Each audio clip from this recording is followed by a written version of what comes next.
Karibu, hii ni Tanganyika TV na Tanganyika FM. Jina langu ni Erasto Mashauri. Karibu kwenye habari kuu za dunia kuhusu kile kinachoendelea huko mashariki mwa DRC, kati ya mzozo unaoendelea kuhusu vikosi vya serikali na makundi ya waasi, hasa kundi la M23. Tanganyika FM Radio. Kwa pamoja tukupashe.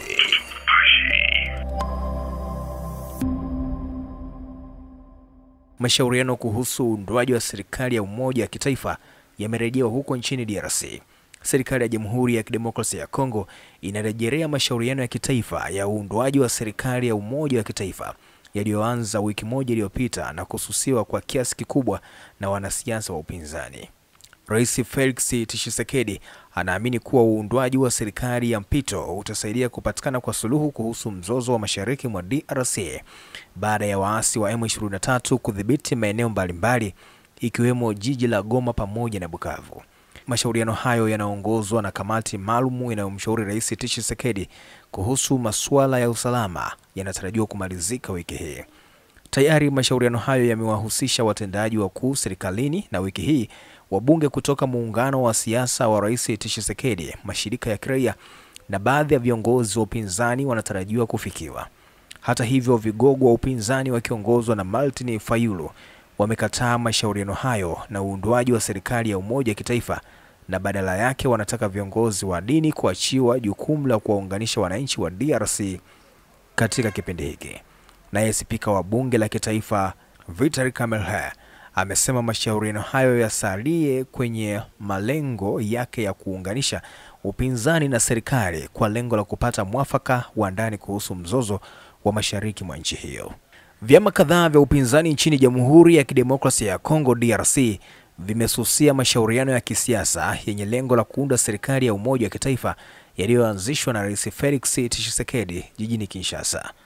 Kinachoendelea jijini Kinshasa huko DRC ni kuwa baada ya kurejelewa kwa mashauriano hayo ya kisiasa hapo jana siku ya Jumatatu, wanasiasa wa upinzani walizungumza na vyombo vya habari vya ndani na kusema kwamba mbinu ya Rais Tshisekedi haitasuluhisha mzozo wa sasa wa usalama, lakini badala yake mbinu hiyo itaimarisha serikali ya Bwana Tshisekedi ambayo inakumbwa na mzozo wa kiutawala. Wapinzani wanadai kuwa hawataunga mkono kile wanachoelezea kama siasa za nyuma ya pazia, wakiushutumu utawala kwa kushindwa kutekeleza majukumu yake kwa raia, na badala yake wanaunga mkono mpango wa mazungumzo jumuishi kama ilivyopendekezwa na maaskofu wa Baraza la Kitaifa la Maaskofu wa Kongo CENCO na wachungaji wa kanisa la Kiprotestant nchini Kongo kutoa suluhu la kudumu kwa mzozo wa mashariki mwa Jamhuri ya Kidemokrasia ya Kongo. Vyama vya kisiasa kama SCD, chama kinachoongozwa na Martin Fayulu, na kile kinachoongozwa na Moise Katumbi ni miongoni mwa wale wanaokataa kushiriki katika mchakato mwingine wowote wa mazungumzo sambamba na mpango wa maaskofu. Wote wanamtaka Rais Felix Tshisekedi kuacha ujanja wa kisiasa na kuweka maslahi ya watu juu ya matarajio yake, huku muungano wa FCC, familia ya kisiasa ya rais wa zamani Joseph Kabila, ikihoji ulazima wa mpango huu mpya wa serikali ya DRC. Lakini mzozo huu wa mashariki mwa DRC umesababisha zaidi ya watu takribani 70,000 kutoka Jamhuri ya Kidemokrasia ya Kongo kuvuka mpaka na kuingia taifa jirani la Burundi kuepuka machafuko yanayoshuhudiwa mashariki mwa nchi hiyo. Ni katika tarafa ya Rugombo, mkoa wa Cibitoke, eneo linalopakana na DRC kupitia mto Rusizi, kulikofikiwa idadi kubwa ya wakimbizi kutoka maeneo mbalimbali ya mashariki mwa Kongo.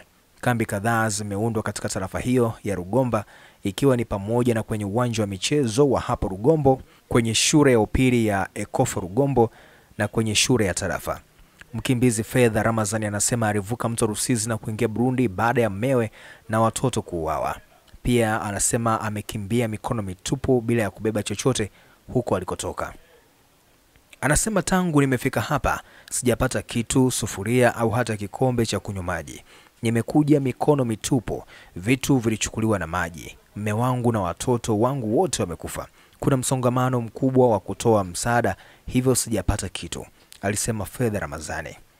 Serikali ya Burundi kupitia Wizara ya Mambo ya Ndani, Maendeleo ya Jamii na Usalama inahusika na swala la wakimbizi inayohusika na suala la wakimbizi imekuwa ikihamasisha mashirika ya kimataifa na kitaifa kuchangia katika kukabiliana na changamoto zinazowakabili wakimbizi hao. Waziri husika Martin Nitereste amesema imeundwa tume ya kufuatilia kwa karibu swala la wakimbizi hao kutoka nchi jirani ya DRC. Amesema katika dhamira ya kuwarahisishia maisha wakimbizi ndugu zetu hao kutoka Kongo, tume hiyo inalo jukumu la kuhakikisha wakimbizi hao wako katika hali salama. Pili, kuwapatia sehemu ya kulala, chakula na matibabu. Wakimbizi walioingia Burundi tangu mwanzoni mwa mwaka huu 2025 wanatakiwa kupelekwa katika kambi ya Msenyi iliyo Rutana kama inavyoagiza sheria ya kimataifa. Serikali ya Burundi inatoa wito wa kuwepo na mshikamano kitaifa na kimataifa ili kufanikisha zoezi hilo la kuwapokea na kuwahudumia wakimbizi wote kutoka Kongo. Shirika la Umoja wa Mataifa linalohusika na wakimbizi limekuwa likitembelea kambi hizo ili kufanya makadirio ya mahitaji ya wakimbizi. Brigitte Mkanga, mwakilishi wa UNHCR Burundi, akiambatana na wanabarozi wa Afrika Kusini na yule wa Tanzania, anasema kuna hitaji chakula, madawa, vyoo na vifaa vya kueneza nishati ya umeme katika maeneo walikopiga kambi wakimbizi. Amesema hapa Lugombo tumeshuhudia kuna wakimbizi 47,000. Tunawasaidiana na UNICEF ili ziungwe shule za dharura zitakazowapokea watoto wakimbizi.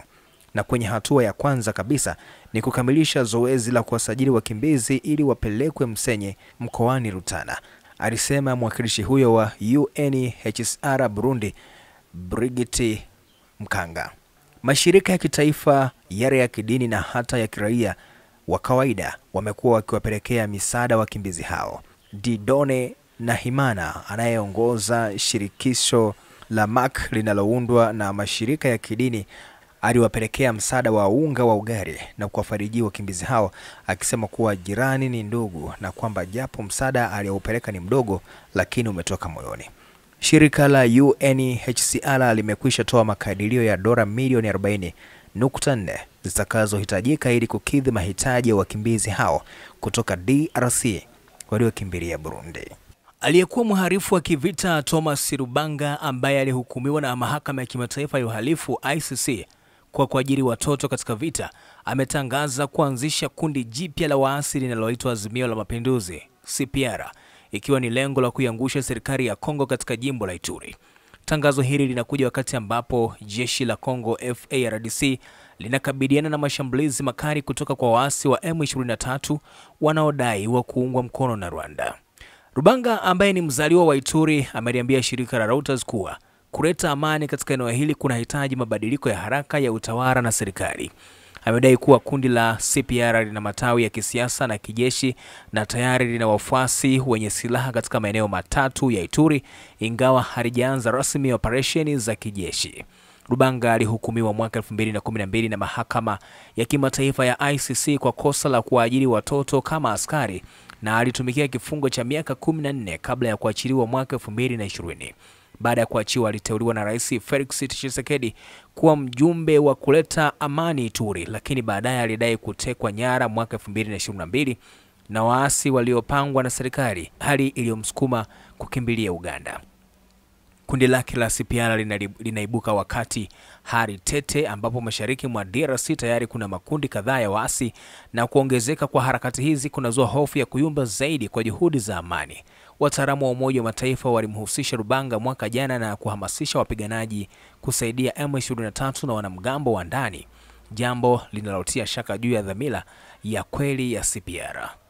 Katika hatua nyingine, mapigano makali yameripotiwa leo asubuhi katika eneo la Nyangezi, takriban kilomita 30 kusini mwa jiji la Bukavu, mkoani Kivu Kusini, kati ya vikosi vya FARDC, wapiganaji wa FDLR, FDNB, Wazalendo pamoja na AFC na M23.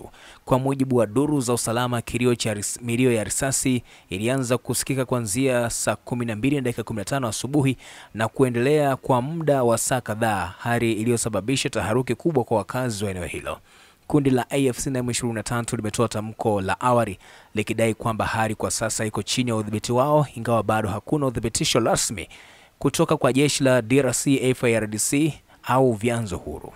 Wakazi wa Nyangezi wameripoti hofu kubwa na wengine kulazimika kukimbia makazi yao kwa muda, huku wakihofia kurejea kwa hali ya vita katika eneo hilo lenye historia ya mivutano ya mara kwa mara. Na huo ndio mwisho wa habari kuu za ulimwengu kutokea huko nchini DRC. Asante kwa kuendelea kuisikiliza. Hii ni Tanganyika FM pamoja na Tanganyika TV. Jina langu naitwa Erasto Mashauri. Kwa habari zaidi, hakikisha unakaa karibu nasi kwenye Facebook pamoja na YouTube, tupate kama Tanganyika TV. Tanganyika FM Radio. Kwa pamoja tukupashi.